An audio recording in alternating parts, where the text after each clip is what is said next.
io ry havana malala raha vao mifamatotra amina fahotana ny olona anankiray dia tsy maintsy ratsy fiafara izy izay eto tena mitodika amintsika izay mijery an'ity fandaharana ity satria miresaka fifamatorana moantsika zany zao tena mampahery anao ry havana mety mbola mety ny fiainanao androany mety mbola tsara ny fidiram-bolanao androany mety ny bizinanao makany an-dafy amin'izao mandeha ny orinasanao mandeha ny tsenanao fa ianao rahalahy ianao mampirafy io mampirafy mijangajanga io ianao mila lo vehivavy io jerenao angezo tenin'ny paster zao hotadidinao zao androany ianao mety tsy tia an'ity toroteny ity mety tenenao ny vadinao avadio ano i toroteny fa makararo ny lohako tsy te iainao zany mety dominao ny vadinao sady tsy te iaino ianao fa za miteny aminao rahalahy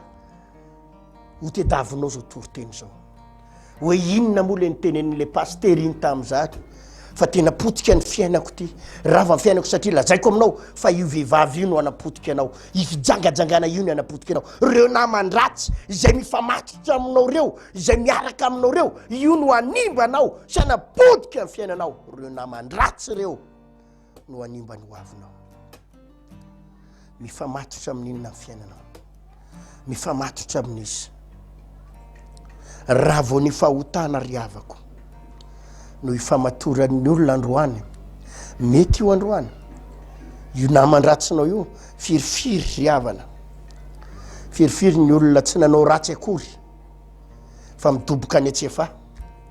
midoboka any atamora nefa tsy nanao ratsy akory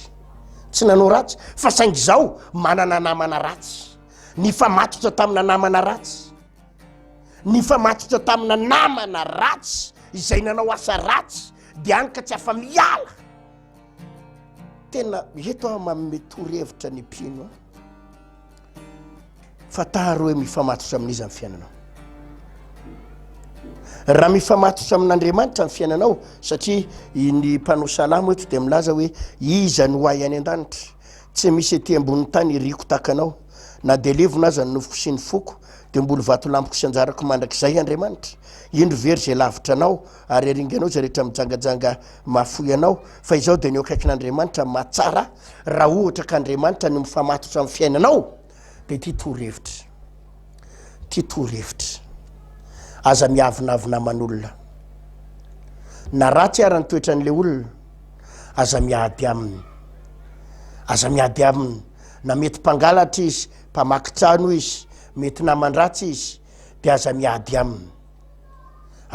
aminy aza miavinavina aminy kanefa aza mifamatotra aminy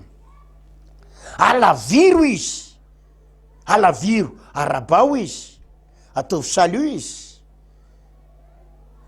mioady izy aza iavinavonana izy fa saingy zao koa andana manalavitra azy aza mifamatotra aminy ianao raha tianana fiainana mafinaritra ianao alaviro izy ary be da be ny olona mifamatotra amina namana efa te hiala mitoka te hiala misigara te hiala mirongony te hiala amina fahazaran-dratsy efa te hiala kanefa ny rahalahy dia milaza aminao marina tsy ho afaka mitoka ianao tsy afaka misigara tsy afaka mirongony tsy afaka mifijangajangana raha mbola miaraka amin'ny namandratsy raha mbola miaraka amin'ny namandratsy raha mbola miaraka amin'ny namandratsy dia tsy ho afaka ny olona na iodika vy na iodika vanana tsy maintsy sy miala amin'ny ratsy ianao mandositra ny ratsy ianao raha tianana fitondratena tsara